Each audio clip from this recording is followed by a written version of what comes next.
ollaan nyt kävelyllä Simban kanssa ja Pumbakin on mukana. Sitten sen jälkeen me lähdetään treenaamaan. Et monesti me mennään sillä salille, että Markku pyöräilee Jopolla ja mä juoksen, mut nyt me ollaan viime aikoina ruvettu suunnilleen kerran viikossa juoksemaan yhdessä tai Markku juoksee yksin, jos mä en tuu mukaan. Ja mitä sä aiot tehdä tänään treeneissä? En mä tiedä. No, ehkä. Mitä ainakin? No sitä yhden käden myllyä hepalla, jos kämmen kestää sitä renkaita, voimaa. Okei. Okay. Kuntouttavia. No. Mä ajattelin tehdä ainakin leukoja. Mä kyllä kävin eilen treenaamassa, niin en mä ehkä tee mitään hirveän raskasta treeniä, mutta jonkun verran leukoja ja sitten ehkä muscle-appia ja dippejä voisin tähän. Joo. Tänne päin! Uhuhu! Tullaan kovaa!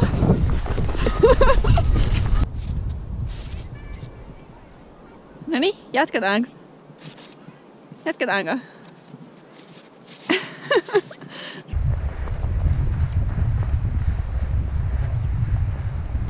Nyt me ollaan tosiaan matkalla liikuntamyllyyn. Sinne on joku 3,7 kilsaa. Niin 3,7 kilsaa matkaa, se on aika sopiva. Just ennen ja jälkeen treeni. Ei ole liian pitkä. Milloin kanssa juostaa tämmöstä rauhallisempaa tahtia? Markku vetää yksin aina ihan hirveetä vauhtia. Mä en yhtään tykkää vetää niin kovaa. Muista lenkkeillä pitää olla mukavaa. Niin olisiko me viimeksi vedetty 124 minuuttia. Viimeksi me vedetään yksinä 18,5. Aha. Ja Markku ei edes tykkää juoksemisesta. Jos olisi niinku lenkki, että me päädyttäis suoraan takas kotiin, niin ei mitään toivoa. Mitä järkeä siinä on?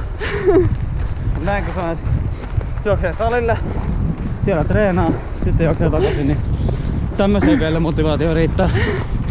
Mun mielestä taas lenkkeily on kivaa, se on just nimenomaan sit tulee hyvä olo ja sit Simba saa liikuntaa ja sitten jotenkin ajatukset aina rupeaa lenkillä kulkee ihan uudella tavalla, niin se on myös hyvää sellaista luovuuden niin kuin boostausta.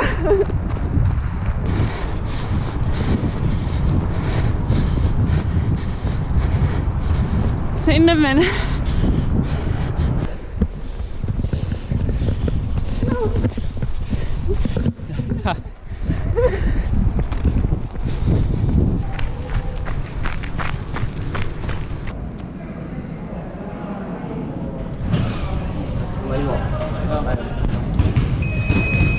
Ei oikein saattaa infrapunalla tuosta ranteen.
Nyt on treenit tehty ja me ollaan valumassa takaisin kotiin.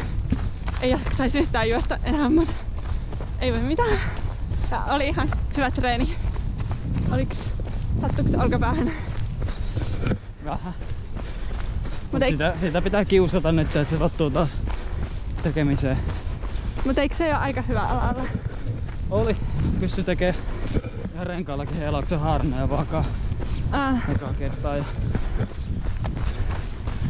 Epallakin aika hyvin ja pystyi tekemään liikkeitä, kunhan se luotto siihen käteen vaan tulee taas takaisin. Et ei oo semmoista, että vaikka niinku yrittää tähän laajaa hyvää myllyä, mutta kun ei vaan pysty, kun eikö kivun pelko jarruttaa sitä tekemistä. Niin ja siis Markun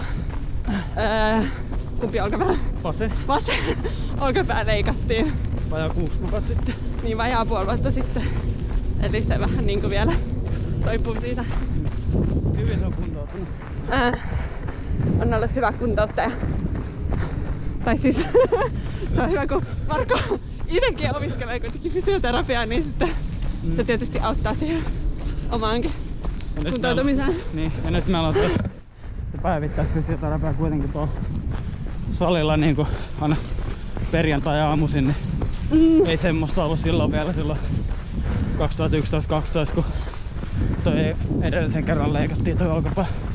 No niin, se on kyllä hyvä. Vielä parempi, jos ei tulisi mitään vammoja. Mut nyt me mennään kotiin ja syödään ja mä teen sit vielä tiedotustöitä koneella. Ja Markku tekee koulujuttuja. Ehkä. Toivottavasti. Moi moi!